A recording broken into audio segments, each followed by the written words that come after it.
Hello and welcome to part 3 of Uncovering Themes in Doris Lessing's Through the Tunnel. Briefly, just letting you know, our lesson objective for these 3 parts has been that students will be able to analyze themes of identity, self-discovery, and perseverance in Doris Lessing's short story, Through the Tunnel. We are covering 2 different Wisconsin state standards, reading literature, the second standard, and language standard 4. And no, this is not what we want. This is not where we were when we met last. Actually, when we met last, this was the last couple paragraphs that we were reading, where Jerry was holding that big stone in his arms so that it would weigh him down to the bottom. And he was learning or practicing holding his breath and trying to get better and better at holding his breath for a longer amount of time. And then he comes home. Mom asks him if he's enjoyed himself. He says yes. And he then goes to bed and dreams of this water-filled cave. And then he goes to the bay, comes home again. His nose is bleeding. If you remember, in part 2, I looked up that decompression sickness, which is just the pressure from being down under the water at certain depths for too long. And Mom says, I shouldn't overdo things, darling, if I were you. So that is where we left off. And let's continue on in the story. Bear with me, y'all. Here we go. That day and the next, Jerry exercised his lungs as if everything, the whole of his life, all that he would become, depended on it. So he's definitely feeling tenacious. He definitely wants to keep going until he,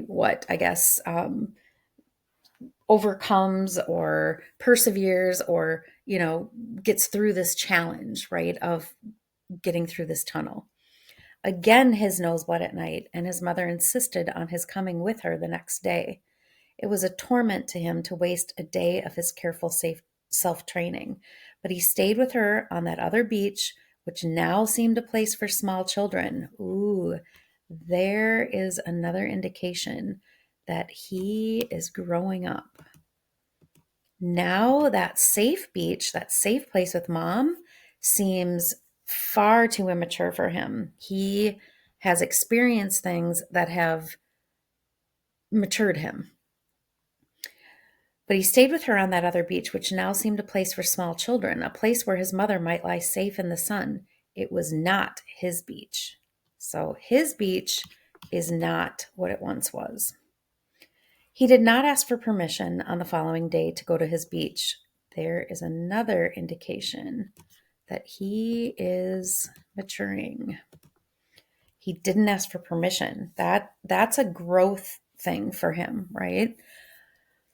He did not ask for permission on the following day to go to his beach. Okay, so his beach and that former beach. He is separating himself from that little kid's beach now. He went before his mother could consider the complicated rights and wrongs of the matter. A day's rest, he discovered, had improved his count by 10. All right, so he is able to stay underwater for 10 more seconds than he was able to before. The big boys had made the passage while he counted 160. He had been counting fast in his fright. Probably now, if he tried, he could get through that long tunnel, but he was not going to try yet. So he's exerting some patience here. A curious, most unchildlike persistence, a controlled impatience, made him wait. Another great piece of text evidence about his maturation. In the meantime, he lay underwater on the white sand, littered now by stones he had brought down from the upper air, and studied the entrance to the tunnel. He knew every jut and corner of it, as far as it was possible to see, as if he already felt its sharpness about his shoulders. So he's being very calculated about what he's doing here. He's studying his prize. He's studying the work instead of just, being impulsive like a younger person might be. He sat by the clock in the villa when his mother was not near and checked his time. He was incredulous and then proud to find he could hold his breath without strain for 2 minutes. So that's 120 seconds, right? And interesting how he's practicing holding his breath outside of the water as well as inside or under the water. The words 2 minutes, authorized by the clock, brought close the adventure that was so necessary to him. Again, this adventure is symbolic. It's metaphorical. It's not just the literal thing he's doing. It matters more to him than that. It is a goal that represents so much to him, so much more than just getting through the tunnel. I'm hoping you're seeing that now. In another 4 days, his mother said casually one morning that they must go home. On the day before they left, he would do it. He would do it if it killed him, he said defiantly to himself. But 2 days before they were to leave, a day of triumph when he increased his count by 15, his nose bled so badly that he turned dizzy and had to lie limply over the big rock like a bit of seaweed, watching the thick red blood flow onto the rock and trickle slowly down to the sea. He was frightened. Supposing he turned dizzy in the tunnel? Supposing he died there, trapped? Supposing his head went around in the hot sun and he almost gave up? He almost gave up, but he did not, right? Almost, but not.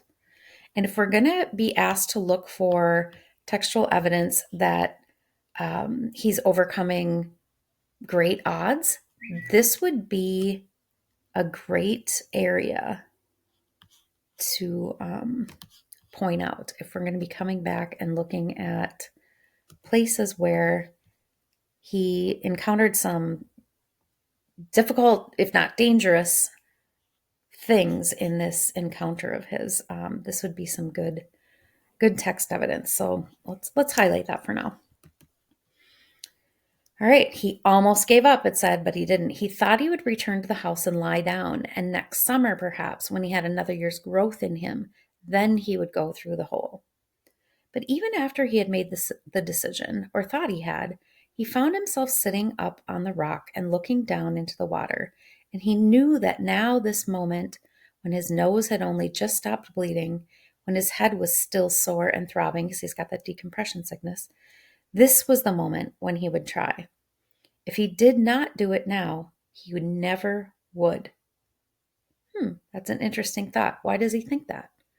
What does he think would keep him from coming back next year and doing it? Why is he thinking if he didn't do it now, he never would? He was trembling with fear that he would not go, and he was trembling with horror at the long, long tunnel under the rock, under the sea. Even in the open sunlight, the barrier rock seemed very wide and very heavy, tons of rock pressed down on where he would go. If he died there, he would lie until one day, perhaps not before next year, those big boys would swim into it and find it blocked. He put on his goggles, fitted them tight, tested the vacuum. His hands were shaking. Remember when you're wearing those goggles, there's that vacuum seal, that rubber seal. And I was just thinking, like, that probably feels really tight considering he's got this decompression sickness going on, and he probably already feels a lot of pressure in his sinuses. So then, the added pressure of those goggles, I don't know, it just made me get this very sensory, the sensory detail kind of made me actually feel it physically myself. His hands were shaking. Then he chose the biggest stone he could carry and slipped over the edge of the rock until half of him was in the cool enclosing water and half in the hot sun. He looked up at once at the empty sky, filled his lungs once, twice, and then sank fast to the bottom of the stone. He let it go and began to count.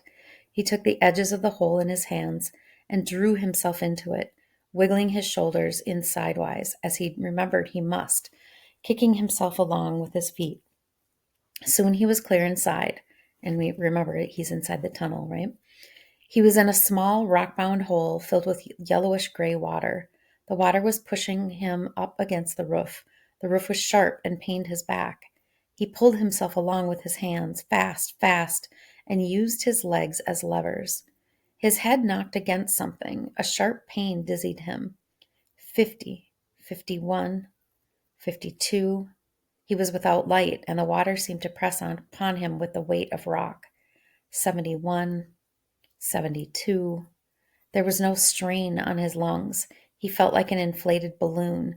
His lungs were so light and easy, but his head was pulsing. So he had been doing all this practice of holding his breath. So this is feeling almost easy to him now, getting to 72 when we know he's up past 120 seconds now. I think he's up to 130 seconds. So he's not even halfway there yet with his lung capacity. But he says his head is pulsing. He was being continually pressed against the sharp roof, which felt slimy as well as sharp. So we've got that kind of contrast going again here. Again, he thought of octopuses and wondered if the tunnel might be filled with weed that could tangle him. He gave himself a panicky, convulsive kick forward, ducked his head, and swam. So this is the furthest he's been in the tunnel so far. His feet and hands moved freely as if in open water. The hole must have widened out. He thought he must be swimming fast, and he was frightened of banging his head if the tunnel narrowed. 100, 101. The water paled. Victory filled him. His lungs were beginning to hurt. A few more strokes, and he would be out. He was counting wildly. He said 115. He's getting to the top of his what he's capable of here. And then, a long time later, 115 again. The water was a clear jewel green all around him. Then he saw, above his head, a crack running up through the rock. Sunlight was following through, showing the clean, dark rock of the tunnel. A single mussel shell and darkness ahead. Why, that's there. I did find it interesting, all of a sudden, this jewel green. All along, it's been blue this and blue that, right? Dark blue, light blue. And all of a sudden, we're at this jewel green all around him. I wonder if that's symbolic as well. Might want to come back and think about that. He was at the end of what he could do. He looked up at the crack as if it... All right, this must be a footnote here. He looked up at the crack as if it were filled with air and not water, as if he could put his mouth to it to draw air in. 115, he heard himself say in his head, but he had said that long ago. Curious why this 115 keeps being repeated to us as the reader and to Jerry. What is up with that, I wonder? Seems like a technique of the author. I'm just going to make a note of it.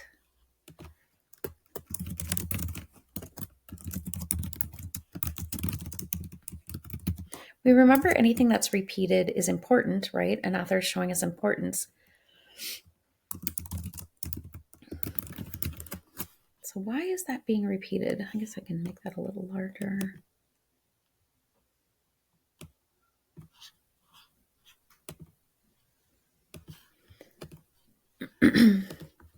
"115, he heard himself say inside his head, but he had said that long ago. He must go on into the blackness ahead or he would drown.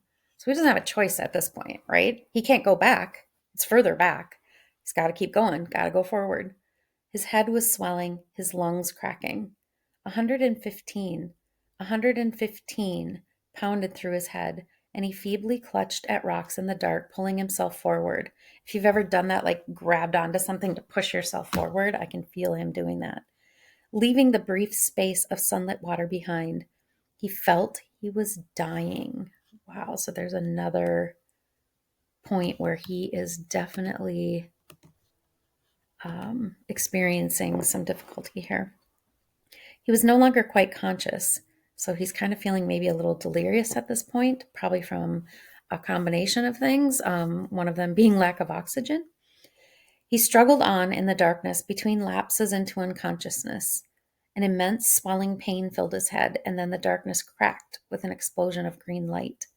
His hands groping forward meant nothing, and his feet kicking back propelled him out into the open sea. I don't know about you, but this sense of urgency is really quite remarkable that this author, Doris Lessing, is able to create in us as a reader this forward propulsion, this chronological kind of feeling that the numbers and the rocks and all of these things combined that are we feel like we're Jerry during this time. I feel like I'm swimming through this tunnel. I feel like I'm grasping these rocks and pulling myself forward. I hope you're feeling that too as a reader. It's pretty exciting. He drifted to the surface, his face turned up to the air. He was gasping like a fish. He felt he would sink now and drown. He could not swim the few feet back to the rock. I'm sure he's just, completely exhausted. It's like an understatement. Then he was clutching it and pulling himself up onto it. So there's probably that natural instinct for survival, right? Is probably what's keeping him going at this point. He lay face down, gasping. He could see nothing but a red-veined, clotted dark. A red-veined, clotted dark. Oh, all right, here it is. His eyes must have burst, he thought. They were full of blood. Ooh, so there's that pressure again. He tore off his goggles, and a gout of blood went into the sea. Ooh, that's pretty scary. His nose was bleeding, and the blood had filled the goggles. Oof, frightening. He scooped up handfuls of water from the cool, salty sea to splash on his face, and he did not know whether it was blood or salt water he tasted. After a time, his heart quieted. His eyes cleared, and he sat up. He could see the local boys diving and playing half a mile away. He did not want them. He wanted nothing but to get back home and lie down. So even though prior to this, all he wanted to do is be a part of that group, right now he has won his prize, if you will, but he is physically just worn out. In a short while, Jerry swam to shore and climbed slowly up the path to the villa. He flung himself on his bed and slept, waking at the sound of feet on the path outside. His mother was coming back. He rushed to the bathroom, thinking she must not see his face with blood stains or tear stains. Oh, tear stains, okay. On it. He came out of the bathroom and met her as she walked into the villa, smiling, her eyes lighting up. So it doesn't tell us explicitly that he cried after this. So I guess we don't know 100% for sure. Did he cry? I mean, I could completely understand him crying, partially out of relief, probably a little bit because of pain and exhaustion. And that's okay, right? We can understand why that would happen. He came out of the bathroom and met her as she walked into the villa, smiling, her eyes lighting up. I mean, she's just sort of doesn't even realize what's been going on with her kid all day, right? Have a nice morning, she asked, laying her hand on his warm brown shoulder a moment. Oh, yes, thank you, he said. You look a bit pale. And then sharp and anxious, how did you bang your head? Oh, just banged it, he told her. That seems very mature too, that as a little kid you wouldn't just want to fall into your mother's arms and sob, just because of the sheer physical pain and exhaustion and having done this amazing, incredible feat. But no, he just kind of says, oh, I just banged it, he told her. She looked at him closely. He was strained. His eyes were glazed looking. She was worried. And then she said to herself, so she's not saying this out loud. She's saying it in her mind. Oh, don't fuss. Nothing can happen. He can swim like a fish. So she has come a long way as well in this story, right? She's just going to just assume all is well, right? They sat down to lunch together. I think that's sort of a symbolic lunch in a way too, right? Because both of them have changed, gone through this metamorphosis almost. Mummy, he said, I can stay underwater for 2 minutes, 3 minutes at least. it came bursting out of him. So he does feel this pride that he wants to share with her, not sharing his pain with her, but sharing this new found discovery, this thing that he can do now. Can you, darling? She asked. She said, well, I shouldn't overdo it. I don't think you ought to swim any more today. She was ready for a battle of wills, but he gave in at once. It was no longer of the least importance to go to the bay. Why not? I'm going to ask you that as the reader. It was no longer of the least importance to go to the bay. And I am just dying to kind of explain why that is, because I just want to share with you. But I'm going to leave that question for you. Why? Why is it of no longer of the least importance? Why is it no longer of the least importance to go to the bay for Jerry? I'm going to ask you to answer that for me. And I want you to think about it a bit before you answer it, right? Don't just get right to writing. Think it through a minute. What's being asked of you here? Why is it no longer of the least importance to go to the bay for Jerry? Why is that? All right. We are done with the story, and I will follow up with a tutorial of what I want you to put into your student guide. So when we meet again, I will go over some of the aspects of the student guide with you, but I want you to know, to read through the slides before we meet again, and to make them editable for yourself, and then to make note of slide 3 that says it's for you to study from for any quizzes or tests that are coming up, and for any writing assignments I might give you.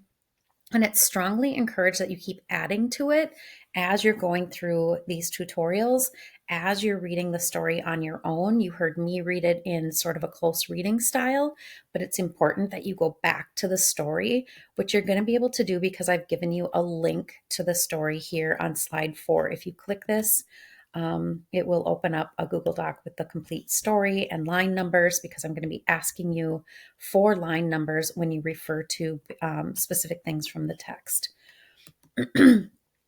When you're going through this guiding questions, I want you to start filling out in your own words, but also citing specific text evidence when you are supporting your own analysis. I want you to start adding some of these things on your own, okay? What do you, just from the top of your head, knowing the story now, or from some reviewing of the story, what do you see as Jerry's character traits and behavioral changes from the beginning of the story to the end of the story? What kind of things has he gone through? And then on these changes in Jerry, again, you've got some places to do that. And I want to make you aware that if you've got the slide highlighted, like I've got slide 7 highlighted right now, if you click Control D, it will duplicate the slide for you. And then that will give you another table to do some more of your own changes in Jerry information. And we'll go over that in a little more detail, especially these that I've given you already. Try to answer these guiding questions too. Again, you answered this one, or you're going to be answering this one about character traits and changes. And then I want you to start exploring what this symbolic meaning the tunnel holds for Jerry. And we'll do this together as well, but see if you can get some things jotted down here on your own before we meet. What obstacles Jerry faces. I know I went over a couple of those in the story today. And then keep adding to this citations bank. I gave you quite a few here, 7 of them, and I might give you a few more when we meet again as well. All right, so that is it for today's lesson, and I will meet with you again soon.